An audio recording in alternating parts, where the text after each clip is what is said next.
Olá pessoal, boa noite. Espero que vocês estejam bem. A gente está começando o nosso quarto encontro, Pali Night. São encontros semanais, é uma conversa leve, rica, acessível, com especialistas em cuidado paliativo e provendo temas relacionados a cuidado paliativo. Eu queria agradecer a vocês que têm acompanhado, a vocês que têm visto o videozinho gravado, a vocês que têm entrado e também têm participado aqui junto com a gente. Imagina que isso é um projeto que é destinado para quem quiser, na verdade, ter informações mais acertadas, mais assertivas sobre boas práticas em saúde, sobre cuidado paliativo. Isso aqui também é um espaço para quem é profissional da área da saúde, para pacientes, para familiares, para estudantes. E se por acaso você tiver alguma dúvida, pode aproveitar o canal, pode mandar pergunta aqui, a gente vai comentando durante a live. E se você por acaso quiser mandar essa conversa, um chamadinho para alguém que talvez seja útil, seja interessante conversar um pouquinho sobre luto, eu já aprendi que tem um aviãozinho aqui, a gente pode inclusive mandar para as pessoas. Quem vai conversar hoje com a gente é a Lília. Renata, obrigada. Você lembrou dos cuidadores. Cuidadores são especialmente muito bem-vindos aqui. Que bom te ver aqui, Rê. Eu fico muito feliz. Lília, você sabe que eu sou bem limitada nessas coisas high-tech, né? Então você podia às vezes me ajudar e mandar aqui o invite, ou então eu vou tentar te achar, amiga. Me dá uma força, que você sabe que a pessoa é uma pessoa meio limitada nisso, né? Vamos lá. Lili, cadê você?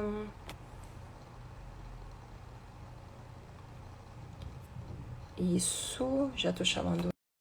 Entra. Lilia mandou. Vocês me desculpem, sabe? Tem um problema. Tem um problema. Pronto, resolveu. Eu também sou limitada, eu não sabia que tinha que mandar o invite. Tá, não, você manda ou eu mando. Uma das duas tem que mandar. A coisa não acontece de enfim, sabe, Lili? Tá, Infelizmente, aprendi né? agora. Infelizmente. Lili, eu te apresento ou você me apresenta? Eita! Não, peraí. Eu te apresento ou você se apresenta? Ah, Deixa eu tá. te apresentar. Melhor, né? Errei. Seguinte, olha só, a gente está sendo muito sortudo em ter um psicólogo hoje conversando com a gente, até porque hoje é dia do psicólogo, não é verdade? Então, assim, além disso, eu queria agradecer a sua participação, Lili, e eu queria dizer também que psicólogos, vocês são essenciais para o cuidado, vocês são essenciais para o time, vocês são essenciais para mim também, porque eu faço terapia até hoje, preciso do suporte psicológico para dar conta do rolê. Então, se por acaso a minha psicóloga entrar aqui, eu quero mandar um beijo para ela também. Mas, Lili, obrigada. Obrigada pelo convite, obrigada pela oportunidade. Vou te apresentar agora, né? Então, vamos lá. Como eu já falei antes, é muito legal fazer essas lives com quem é amigo da gente. Isso às vezes é uma faca de dois gumes, né? Que a gente é tão amigo que pode até soltar uns podres, umas besteiras assim, mas eu Eu acho que vou é ótimo. procurar. Eu prometo que eu vou tentar ser o mais contida possível. Mas a Lília é uma psicóloga formada pela UFES, ela é especialista em psicologia analítica, teoria e prática. Ela também é especialista em cuidados paliativos, isso é importante que a gente fale, até porque é importante a gente ter especialistas trabalhando no que seja uma equipe de cuidado paliativo, trabalhando junto com a gente.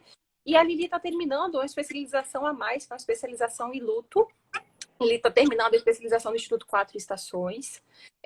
A gente trabalha juntas no serviço de cuidado paliativo lá do Hospital Santa Rita. A Lília também é psicóloga do Hospital Santa Rita, ela também é psicóloga em consultório. E a Lili faz uma coisa que é uma coisa diferente, né? Ela participa e coordena um grupo de assistência ao luto para pacientes e para familiares. E isso é legal pra caramba. Eu tive a oportunidade esses dias de participar de um encontro desse. É provável que às vezes a gente até tenha pacientes ou então familiares que estejam participando desse grupo entrando na nossa live. E é isso, né, Lili? Acho que eu falei de você, né? Falou. Acho que sim. Tá. Mas agora eu vou te perguntar assim, quem é você quando a gente não está falando da Lili profissional? Como é que é isso? Ai, meu Deus. Começou. Você fala ou eu Começou. falo? Não, melhor falar, Carol. Tá bom. É, eu acho que eu tento não diferenciar muito isso, assim, apesar da gente trabalhar com questões na maioria das vezes, muito puxadas, né? Assim, que mexem com os sentimentos da gente, eu tento levar isso com muita leveza. Então, eu acho que isso é uma coisa da minha vida pessoal que eu consigo colocar no meu trabalho. Assim. Eu não gosto de falar de luto nem de cuidados paliativos de uma forma muito pesadona, sabe? Assim, poxa, quinta-feira à noite, né? A gente, né? Um monte de gente vindo aqui ouvir a gente falar de um jeito. Eu acho que isso é muito da minha vida pessoal, da forma que eu gosto de levar a minha vida. Assim, eu gosto de fazer palhaçada. A gente senta para tomar café, a gente ri mais do que consegue falar. Às vezes vem uma broncoaspiração ali no meio do rolê. Porque a gente fala muita besteira, a gente brinca muito, a gente gosta de viver a vida desse jeito. Então, acho que é isso aí. Lili, obrigada. Então, vamos começar a nossa conversa. Afinal de contas, Lili, o que é luto? Luto. Então, luto é um processo natural, né, Carol? Que se dá diante de uma perda de um vínculo significativo. E aí a gente não está falando de morte nesse sentido, a gente está falando de qualquer vínculo que seja significativo. Às vezes a gente reduz muito essa história pensando em luto e pensando já em morte. E aí a ideia do nome da live é justamente isso, né? É coisa de quem está vivo, porque acontece durante a vida da gente inteira. Inteira, né? Desde quando a gente é pequena. Sim, as nossas primeiras perdas, a primeira perda é a perda do útero materno, né? Não é à toa que a gente chora quando sai de lá. E tem justamente o processo do luto, que é o processo de adaptação. Dói estar num lugar diferente, né? A gente chora, a gente precisa se adaptar, a gente leva um tempo para isso. Então, desde que a gente é muito pequenininha, a gente experimenta essas perdas e a gente experimenta o que seria um luto, né? Então, é a perda do mundo presumido. A gente chama isso de mundo. O que é mundo presumido? Mundo presumido é aquele mundo que eu acho que eu conheço, né? E que é bom que seja assim. Nós duas, a gente sabe que a gente vai acordar amanhã, Carol mais cedo do que eu, provavelmente às 4 horas da manhã, eu vou acordar um pouquinho mais tarde. E aí a gente vai fazer seu exercício físico, a gente vai trabalhar e tal. Então, isso é o nosso mundo presumido. O que acontece fora disso, que muda os meus planos, é uma quebra nisso. E eu preciso me adaptar, né? Então, o luto é mais ou menos isso aí. Lili, é possível chegar e te falar bem assim, Lilia, eu estou em luto e eu não perdi ninguém. Isso acontece? Sim. Isso é verdade? Isso não é mimimi? Não, não é mimimi. E é dolorido, né? A gente pode estar enlutado. Inclusive, acho que a gente está num exemplo muito bom que está acontecendo agora. Eu, por exemplo, não perdi ninguém próximo a mim pelo Covid, né? Então, eu posso dizer que eu passei por alguns processos de luto e no começo, acho que eu tive sintomas bem parecidos, pela saudade das pessoas, né? Pela perda da minha rotina. Eu acho que todos nós que estamos aqui, a gente experimentou isso um pouquinho. Então, a gente pode falar que a gente está passando por um processo de luto sem ter perdido ninguém. Lógico que algumas pessoas perderam sim, mas no meu caso, por exemplo, eu não perdi ninguém próximo a mim. Entendi. Eu posso ter luto por acaso ou estar em luto se por acaso o meu namoro ou o meu casamento termina, se eu ganho um pé na bunda, se por acaso eu perco meu emprego. Isso é possível, Lili? Total.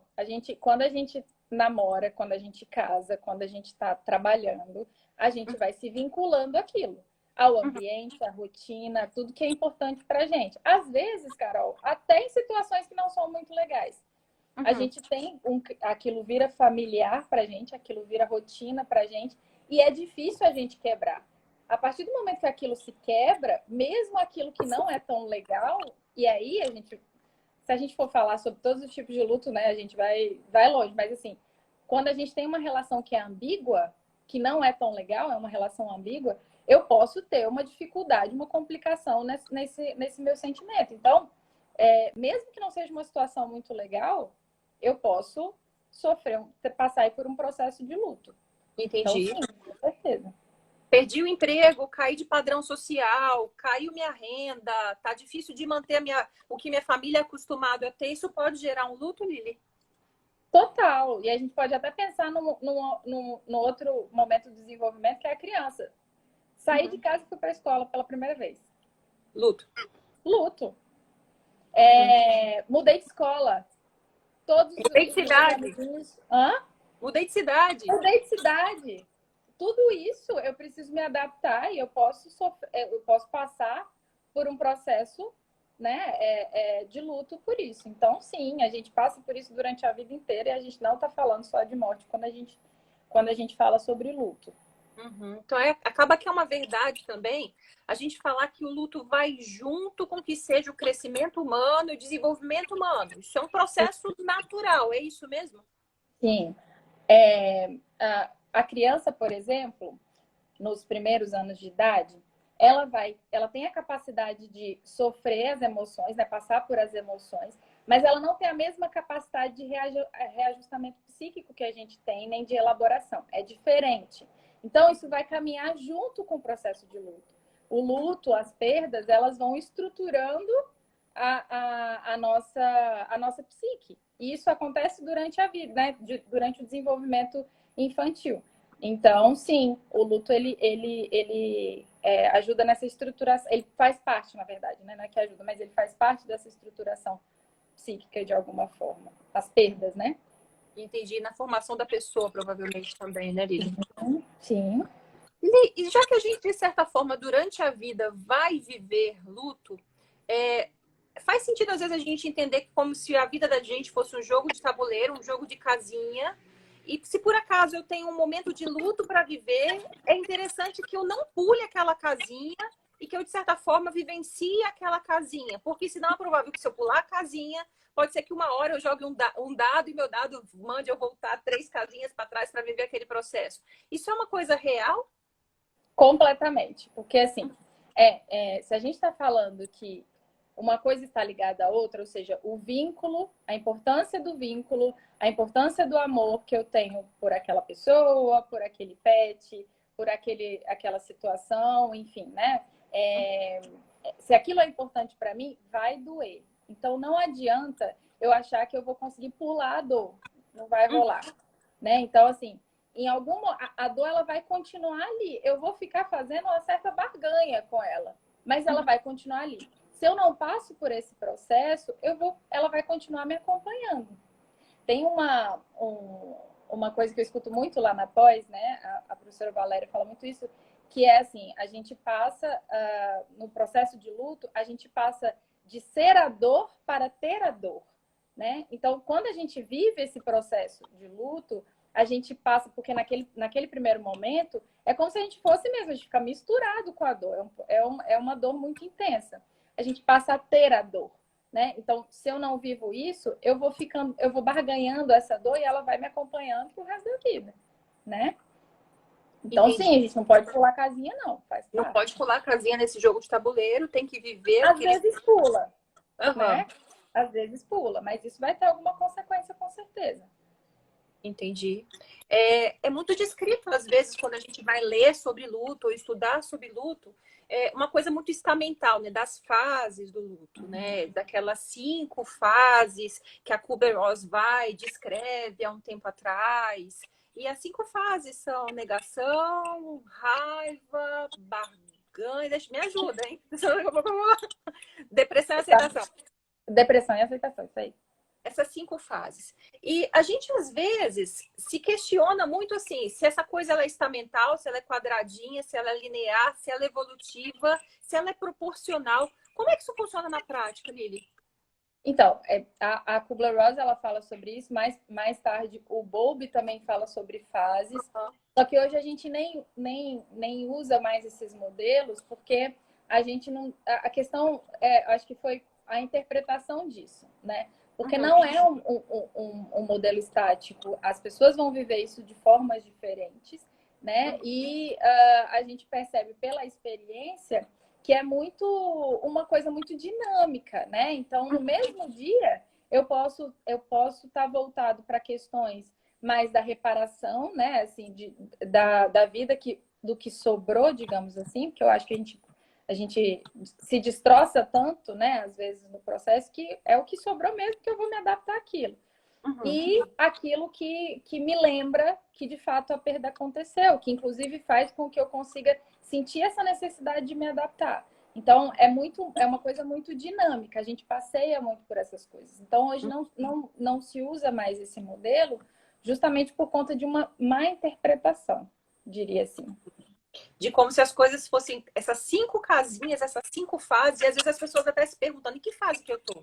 Será que eu já passei? Será que eu já parei de negar? Será que eu já estou aceitando? Será que eu já parei de barganhar, né? Eu acabo assim, posso estar muito medicamente entendendo a questão, Lili, mas talvez a gente entenda mais o luto como se fosse um pêndulo, né? Uma coisa pendular. Medicamente não, é justamente isso. Quando a gente fala do modelo dual do luto, é justamente essa coisa do pêndulo. É essa oscilação entre a orientação que me lembra que a vida continua e que eu tenho coisas importantes e que, né, assim, que eu preciso me adaptar às coisas, e o outro lado que me lembra que de fato aconteceu, né, assim, que de fato eu perdi, né? Então é justamente isso, é pendular.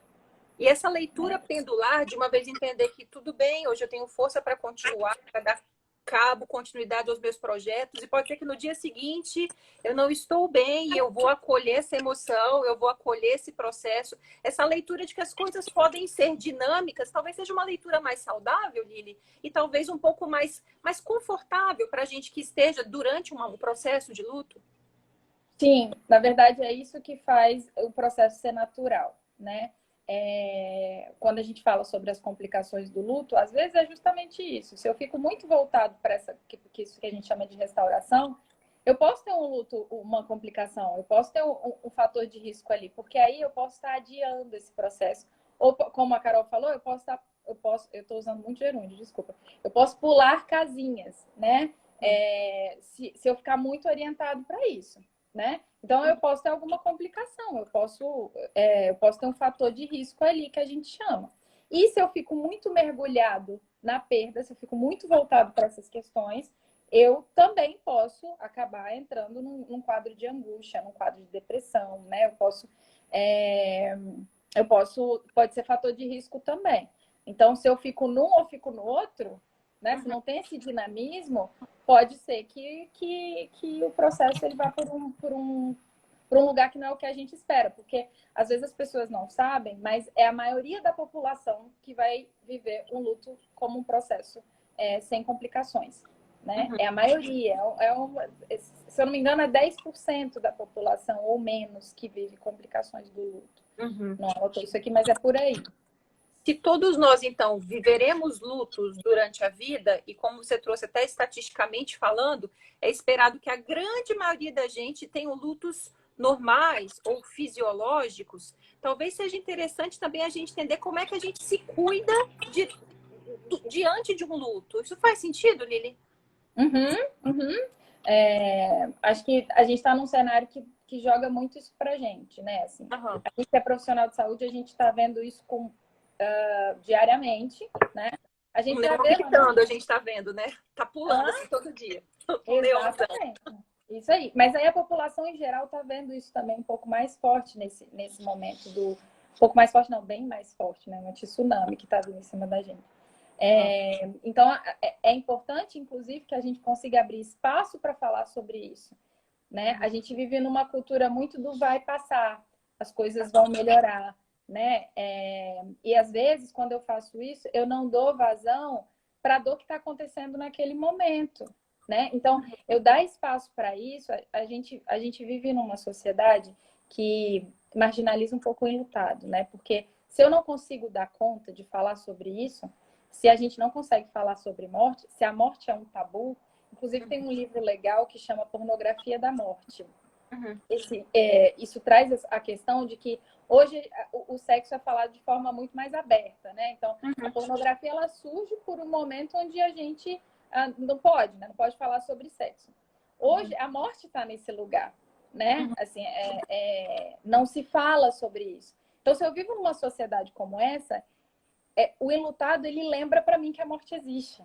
Então, eu posso até dizer para ele que eu tô aqui, mas se ele... E aí, no grupo de luto, as meninas falam muito isso para mim. Tô falando as meninas porque atualmente a gente só tem mulher.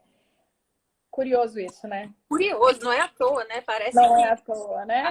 a galera masculina tem um certo tabu ainda maior de se reconhecer nesse processo de acolher a emoção. E isso não é mentira, Lili. Sim, são formas diferentes, né? Óbvio, porque a gente está falando isso, que essa fuga, às vezes ir para a bebida, às vezes ir muito para esse processo de que a vida continua e eu tenho que fazer minhas coisas para o trabalho. Fala de uma sociedade machista também que não consegue olhar muito para o cuidado, para o autocuidado, né? Enfim. Uhum. Mas, assim, acho que isso é um assunto que dá muito pano para manga, mas só para terminar o raciocínio, no grupo elas falam muito isso para mim. As pessoas falam, eu tô aqui para você, né? Assim, e quando elas perguntam pra gente como a gente tá, elas querem ouvir que a gente tá bem. Elas não dão conta de ouvir que a gente não tá bem. Então, o espaço do grupo consegue dar isso para elas podem falar sobre isso. Então, o cuidado que você tá falando, né, que eu acho que é importante a gente pensar, é dar vazão para isso. Não significa que eu tenho que dar conta de algo que eu não sei se eu dou, né? Então, eu não preciso necessariamente ouvir, mas eu posso perguntar para a pessoa assim: você está precisando que faça compra para você? Uhum. Está precisando que eu, sei lá, passeie com o seu cachorro? Você está precisando, sabe? Assim, então, eu não tenho que dar conta de ouvir se eu não consigo. Mas eu posso pensar no que eu sou boa e de que forma eu posso ajudar, né? Uhum. E aquela coisa também, né, Lili? A gente está trazendo o luto da perda, o luto da morte, mas como a gente já colocou aqui, teremos outros tantos lutos e outros vários lutos durante toda uma vida, né? E assim, de maneira prática, como é que a gente consegue cuidar disso? Toda vez que eu tiver um luto, eu preciso de ter um suporte psicológico? Toda vez que eu tiver um luto ou tiver uma perda que, de certa forma, me traga um estado de luto, eu preciso também lidar com profissionais ou, de certa forma, existem algumas dicas para lidar isso num caráter de normalidade? Olha, eu acho puxado a gente pensar que precisa, né? Assim, Uhum. é legal, né? Assim, Bom. é bom, né? Mas se eu digo que você precisa, eu estou tirando justamente essa de que você vai dar conta, né? É Uhum. interessante, seria legal. Mas se eu tenho um grupo de suporte, uma família ou então amigos que conseguem fazer esse acolhimento, se eu tenho, às vezes, um fator que é importante também, a religião, né? Se eu tenho, ou espiritualidade no geral, que me dá sustento, como a gente está falando de um processo que é natural, a maioria das pessoas vai conseguir passar por isso, né? Às vezes procura o psicólogo por um acolhimento ou participa de um grupo de luto por um tempinho e tudo. A gente fala que a gente tem que procurar, a gente deve procurar quando a gente tem fatores de risco para complicação do luto. Aí a gente precisa procurar. Né? Então, eu acho que a gente não precisa pensar assim que todo mundo precisa, todo enlutado precisa do psicólogo. Não necessariamente. Seria bom. Entendi. E nessa questão de ter uma rede de suporte social, não é uma rede social, é uma rede de suporte social Sim. que possa, de certa forma, também acolher o que na prática, você até colocou uns exemplos agora há pouco, né? A gente pode se propor a fazer por essas pessoas que estejam, de fato, numa situação de luto, Lili.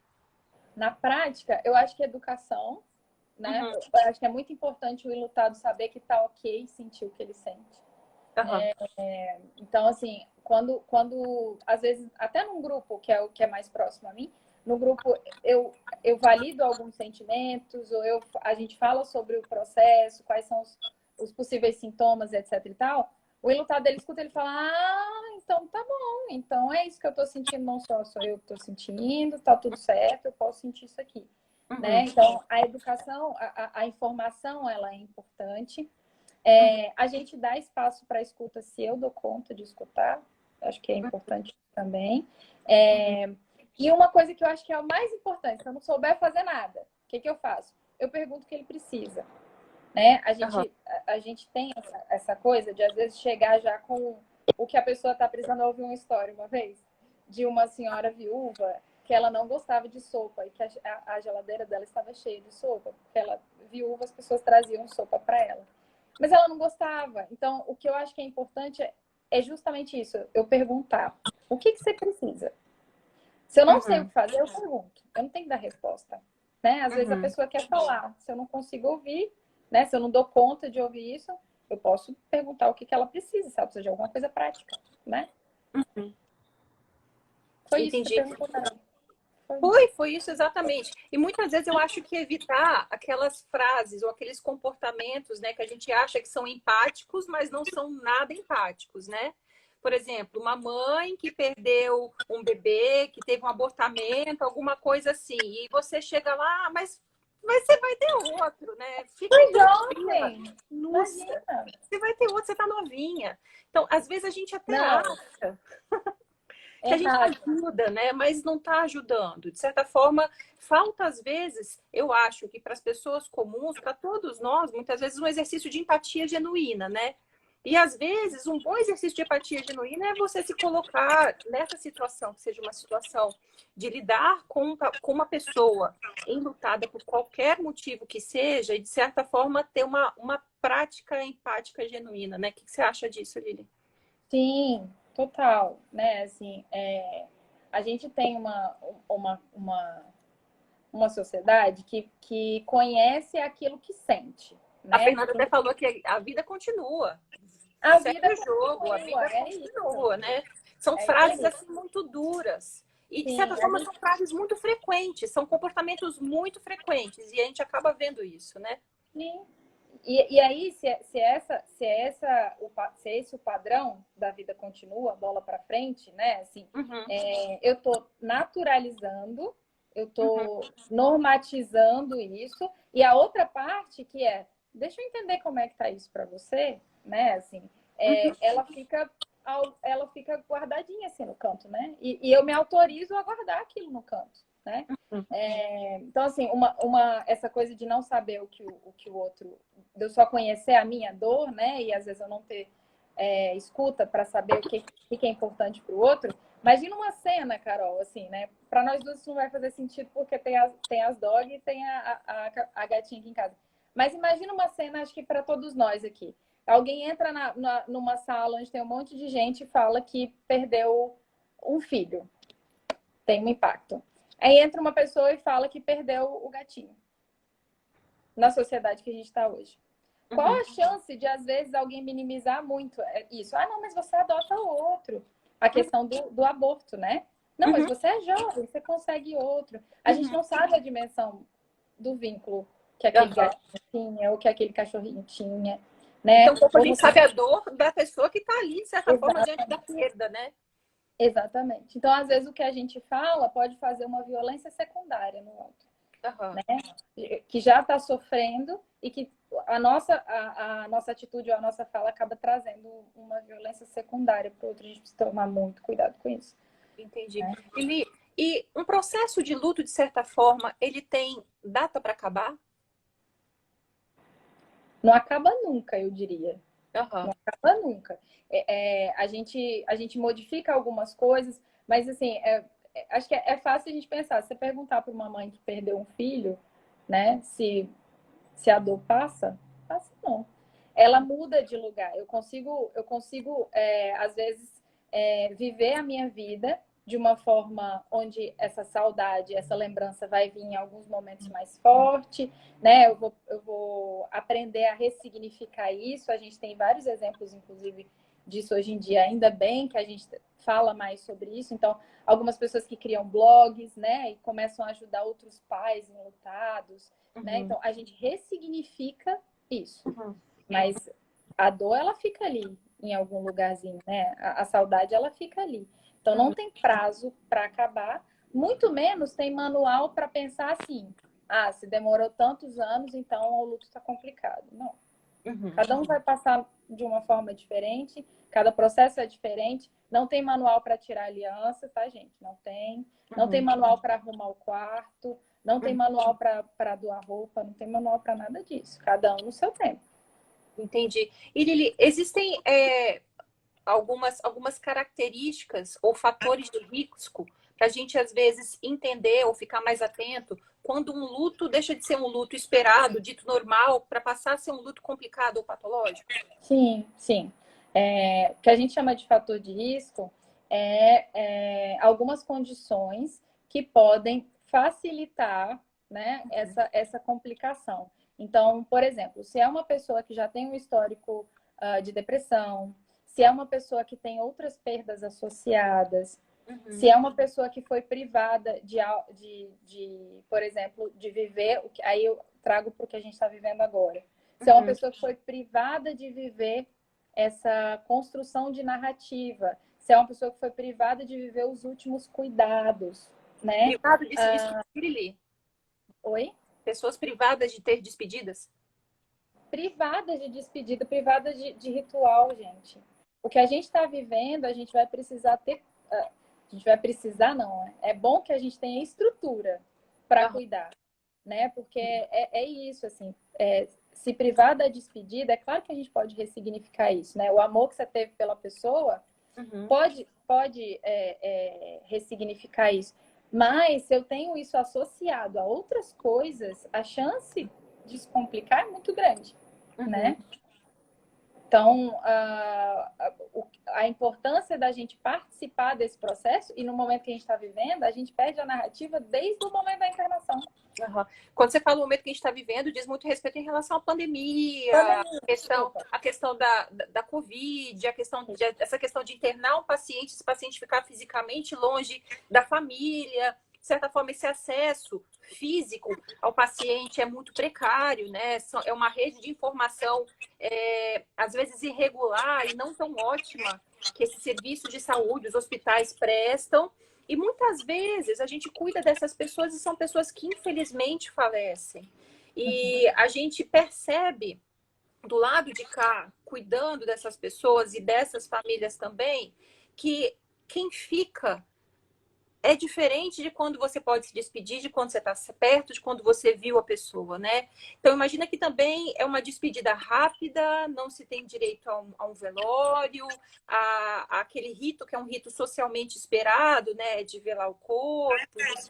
De certa forma, a falta desses rituais nesse cenário de pandemia certamente vão trazer impacto psicológico para todos nós, seja para a gente profissional de saúde que está assistindo esses pacientes, esses familiares, é uma dor grande e a gente fica impactado do lado de cá também, mas certamente para quem está passando por isso na prática, né, Lili? Então, acho que coletivamente, socialmente, a gente tem que estar preparado, especialmente nós profissionais de saúde, que lidaremos com pessoas com um luto complicado de uma frequência muito maior. O que você acha disso? Sim, e assim, essa questão dos ritos, né, dos rituais, elas são importantes porque a gente vive nessa sociedade que a gente estava conversando que não abre muito espaço para essa expressão. E nos rituais, no funeral, por exemplo, é um lugar onde isso está validado, né? Assim, as pessoas elas vão para esse lugar sabendo o que elas vão encontrar lá, e o enlutado ele tem uma oportunidade tanto de compartilhar, né, de expressar o sentimento, quanto de expressar com a comunidade. Isso é muito importante. E a falta disso pode trazer, sim, um impacto muito importante, né? Então, sim, né, a perda dos rituais. E aí, a gente está falando de um momento de adaptação, de criatividade. Então, a gente pensar de que forma a gente pode trabalhar esses ritos, mesmo que não seja a mesma coisa, mesmo que a presença seja importante, mas a gente pode fazer isso de uma outra forma, né? Talvez individualmente, eu fazer algum ritualzinho, né, para essa despedida, talvez com as pessoas de dentro de casa, talvez virtualmente, né? Talvez eu possa pensar, depois que a pandemia passar, como que a gente pode fazer algum tipo de despedida. Isso é muito importante, a gente não pode deixar de lado.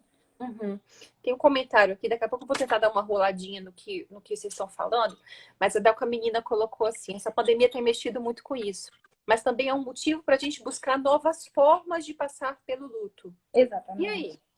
Eu acho que é justamente isso, né, que eu estava falando. Acho que a gente está sendo puxado a ser muito criativo em relação a muitas coisas, né? Assim, o atendimento virtual, por exemplo, é uma coisa muito nova para mim. Alguns psicólogos já faziam, mas é alguma coisa muito nova para mim. Não tira a importância desse cuidado. É lógico que é outra coisa.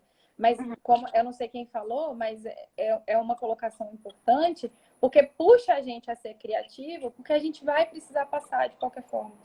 Né? Então, se a gente vai precisar passar de qualquer forma, como que a gente pode se adaptar nas habilidades que eu tenho, nas habilidades que a minha família tem, para a gente conseguir cuidar disso de uma forma efetiva, né? Entendi. Lili, e quando é que esse luto deixa de ser um luto normal e passa a ser um luto patológico? Já vimos sobre os riscos, já entendemos, e essa pessoa, de certa forma, acaba que tem que ser um objeto da nossa atenção, socialmente falando, né? Porque é uma Uhum. pessoa que tem riscos, por exemplo, de ter um transtorno de comportamento, transtorno de ansiedade, um Sim. transtorno depressivo, risco de suicídio. Fala um pouquinho disso pra gente. Sim. Acho que é muito sobre isso, né? Quando a gente pensa na patologia, a gente sai do luto, né? Assim, Uhum. porque o luto ele é um processo normal. Se eu falo de complicação, eu posso entrar numa questão de patologia. Hoje é até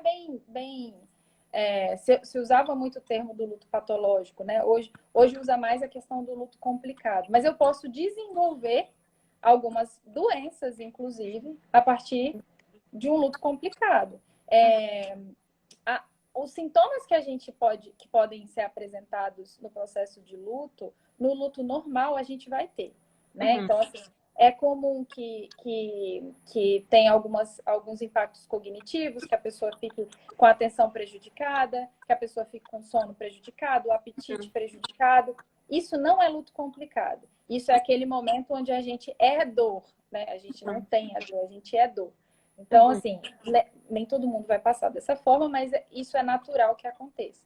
E não é esses sintomas que vão dizer isso, né? A gente vai pensar na funcionalidade da pessoa, né? A gente vai pensar em como que ela está fazendo esse caminho, se ela está conseguindo resgatar algumas coisas importantes, se ela está conseguindo ressignificar algumas coisas importantes.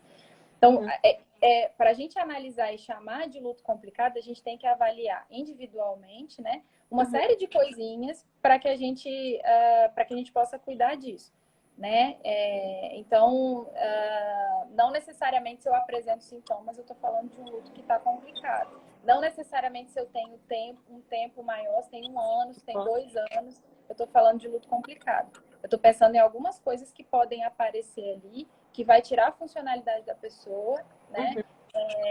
E que vai dificultar esse retorno ou essa adaptação à vida sem aquela pessoa importante ou sem aquela situação, enfim, né?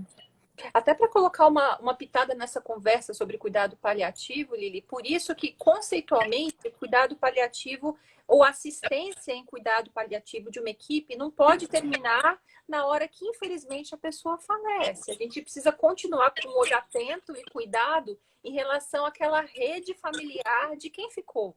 Ou, na verdade, Sim. o grupo social que ficou. Muito para também, de certa forma, dar suporte ao que seja uma fase habitual e necessária de luto, como muitas vezes também para fazer aquele diagnóstico, né, de que, olha, as coisas estão caminhando para um caminho complicado, para um caminho patológico, né? A Pri levantou uma bola aqui, está perguntando sim, você acha que talvez as redes sociais felizes, né, esse mundo virtual de Instagram, Facebook, fizeram com que as pessoas se tornassem mais impacientes e superficiais com a perda e a morte, Lili? Olha, eu acho que sim. Assim, acho que essa forma que a gente está olhando para o que está acontecendo agora, né? Até tem um livro que chama O Resgate da Empatia, de uma das minhas professoras, né? Da Gabriela Caselato. Ela fala sobre esse fracasso mesmo, né? Do conseguir olhar para o outro e conseguir entender a dor do outro. Isso pode ser a gente pode pensar em várias formas. Mas as redes sociais, elas podem aparecer como uma expectativa, né? Assim, se eu estou enlutado, enfim, eu tô entrando nas redes sociais. Muitas vezes, buscando algo que eu possa ver, que possa me dar conforto, né? Querendo que alguém me dê algum apoio, algum suporte. Então, as pessoas às vezes postam nas redes sociais alguma coisa esperando que alguém responda. Isso não vem, né? E as pessoas só sabem falar sobre coisas que são felizes, né? Como ela diz. Quem foi que falou? Foi a Priscila. Tá, Priscila. Às vezes eu não vou encontrar aquilo que eu estou buscando nas redes sociais. Então, às vezes, a falta de limite disso pode causar, assim, um sofrimento, né? Um sentimento de não acolhimento, né? O reconhecimento, né?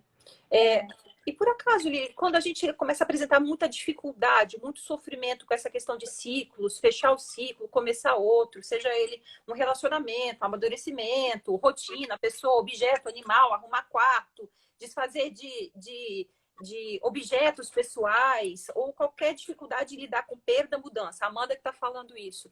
Isso é sinal de complicação ou isso, de certa forma, é calma, tem um tempo? Não, é isso aí. Não é sinal de complicação, não. Assim, as dificuldades, eu acho que assim, a gente aprende a fazer acordo com a dor, sabe? Assim, porque a dor, ela vai estar ali.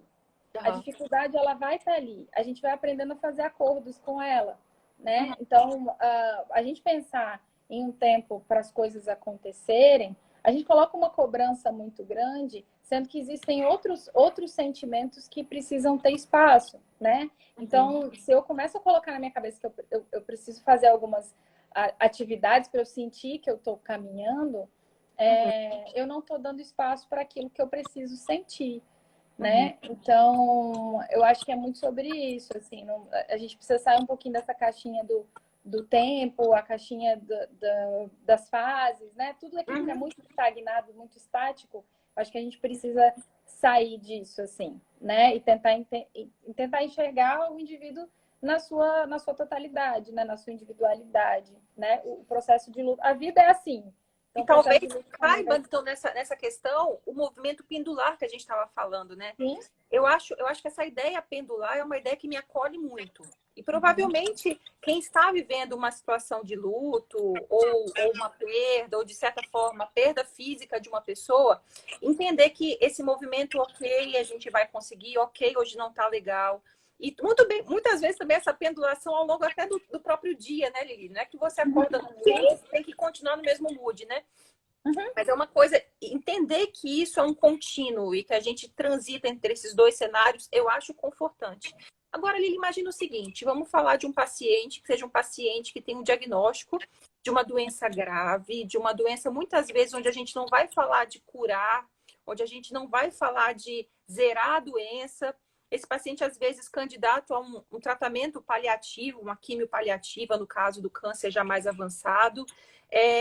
Essa pessoa já vai ter um luto, talvez, desde o D0 do diagnóstico, né? E a gente não está falando sobre morte, a gente está falando sobre perdas, né? E como é que a gente constrói, na verdade, essa assistência ao luto dessa pessoa durante o que seja o processo saúde e doença dele, especialmente se a gente está falando de uma doença que vai ter um caráter progressivo e que, de certa forma, vai acabar evoluindo, talvez, num desfecho desfavorável, como, por exemplo, a perda da vida. Você sabe, Carol, que eu acho que a comunicação pode ser um fator de risco e um fator de proteção no luto, né? Então, assim, quando a gente está dizendo de um D0, como você falou aí no diagnóstico, a gente está falando já da perda da saúde, né? Então, assim, a gente está falando já de se eu tenho que fazer qualquer tipo de tratamento, mesmo que seja simples, mesmo que eu tenha que só fazer uma cirurgia, depois nem vou ter que fazer quimioterapia. Mas eu vou precisar me ajustar a isso de alguma forma e eu vou precisar perder algumas coisas. Então, às vezes, eu vou perder dias do meu trabalho, às vezes eu vou precisar aprender a ser cuidado, eu vou precisar que alguém se desloque para poder cuidar de mim. Eu vou perder minha funcionalidade, eu vou perder algumas capacidades, eu vou perder algumas condições de fazer coisas que eu gosto, né? Sim, eu vou perder, às vezes, um lugar social, mesmo que se a gente está falando de uma doença que às vezes tem uma que a gente não vai ser muito prolongada, né? Assim, estamos pensando no cara lá que está bem, com performance boa no D0. Esse cara, mesmo que de forma pontual, ele vai passar um tempo onde ele vai precisar sair do lugar que ele ocupa normalmente na sociedade. Ou seja, existe uma quebra do mundo presumido. Às vezes, uma pessoa que socialmente sempre foi quem cuidou de todo mundo. A gente vê muito isso, né, Carol? A dificuldade das pessoas que assumem lugar de cuidado dentro de casa, de receber cuidado, de assumir fragilidade. A gente já está falando, né, sobre sobre uma perda importante. E aí a comunicação, como eu estava falando, acho que a comunicação pode ser fator de proteção. Se eu começo desde o início, né, o médico, a equipe, todo mundo, se a gente começa desde o início trabalhando isso, dando vazão para esse sentimento, não falando, não, mas o cabelo cresce de novo.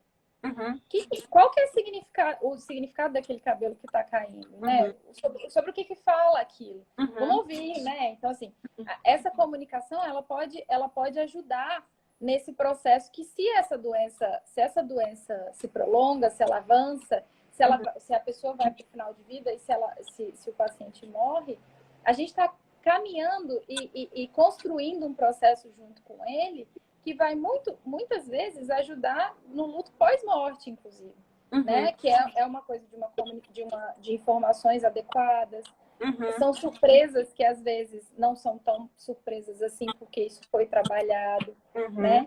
Então, acho que é bem por aí. E pode ser um fator de complicação também, um fator de risco, se eu não dou informação, ou se eu não escuto, se eu não dou vazão às expressões do sentimento, né? E aí eu acho que entra uma coisa interessante, né, Lili? Que a gente pensa muitas vezes em dar suporte para essa pessoa construir legado. Pode ser uma boa saída, né? Sim, a gente tem um exemplo, né, Carol? Talvez até estejam aqui, os familiares, de uma construção de uma paciente que a gente acompanhou até o final da vida e até o processo de morte, e até hoje a gente tem contato com a família, de a construção de legado. No caso, a gente fez um scrapbook, né, com ela, onde ela conseguiu, inclusive, trabalhar a comunicação disso, não só com a família, mas de entender o processo dela, de resgatar o que foi importante na vida dela, de querer construir algo que ela quer deixar, né? Então, esse processo foi... E aí, assim, eu acredito que isso mexeu com várias coisas ali na família, né? Porque foi um processo que melhorou a comunicação, foi um processo que deu uma sensação de que alguma coisa estava sendo eternizada.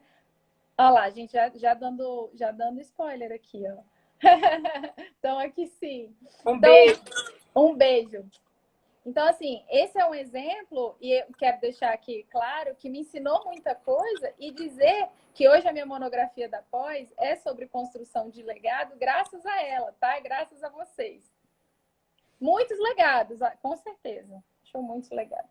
Eu acho que, de certa forma, a gente, quando estimula ou provém meio de desenvolver essa conversa sobre o legado, especialmente para uma paciente ou uma família, daqui a pouco eu vou chorar, viu?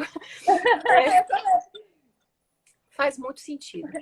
Faz muito sentido e, de certa forma, acaba sendo a resposta, muitas vezes, para esse processo, que é um processo progressivo, que muitos dos nossos pacientes, infelizmente, vão acabar passando, e cabe a gente, enquanto profissional, literalmente dar suporte.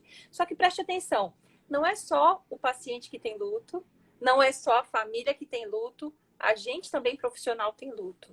Isso é verdade, né, Lili? Quem cuida tem luto, o profissional tem luto, o cuidador, muitas vezes aquele cuidador formal, não familiar, mas que está ali criando um vínculo com o paciente, tem luto também. A gente às vezes não lembra ou esquece, ou na correria deixa passar batido.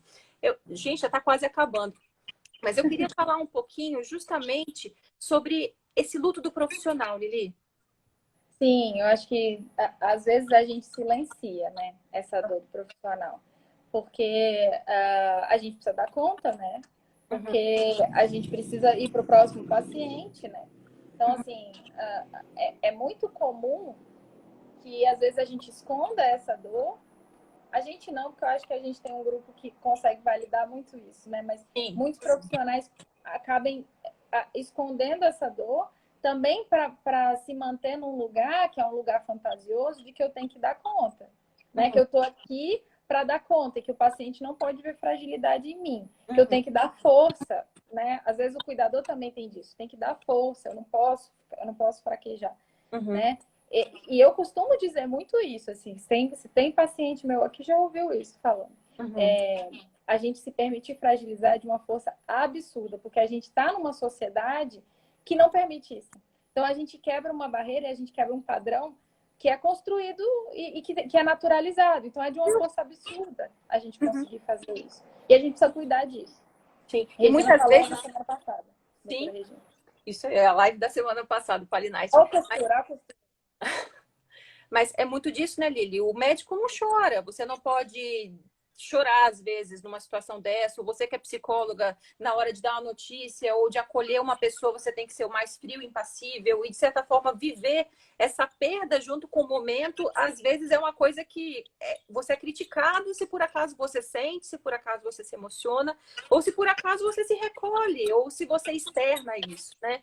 A gente, enquanto equipe, eu falo que a gente é muito abençoada porque a gente tem uma rede que suporta e vai junto, né? Mas eu acho que às vezes é um exercício de olhar para o lado e que a gente que é profissional de saúde, a gente tem que parar de achar que a gente é o super-herói. Ou que a gente tem uma capa aqui de super... Eu sou a super e nada me abala e eu não posso me permitir sentir tristeza ou estar enlutada pela perda de um paciente ou pelo desfecho da doença ou pela maneira como, de certa forma, esse paciente está perdendo funcionalidade e a gente, às vezes, vê isso de maneira tão clara e se nega a sentir isso, né? E dividir isso também. Lili, tá quase acabando, né? Eu queria só fazer uma pergunta para você. O dia que você for embora desse mundo, qual o legado que você quer deixar? Eu acho tão difícil essa pergunta. Eu vou bater palma para todos que já passaram aqui e responderam com facilidade. Porque, assim, desde a primeira live eu tô pensando assim, é tanta coisa, gente. Mas, assim, eu acho que se as pessoas que estiverem próximas a mim aprenderem alguma coisa sobre a importância da gente se comunicar, a importância da gente proteger o outro nessa comunicação, se proteger nessa comunicação, né? A importância da gente...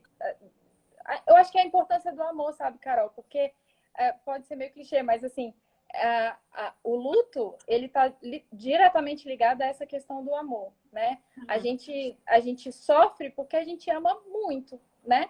Então, se a gente entende a importância do amor, a gente entende que vai passar por uma dor, mas a gente entende tem um sentido naquilo. Então, a gente encontra sentido nisso. Se as pessoas que estão próximas a mim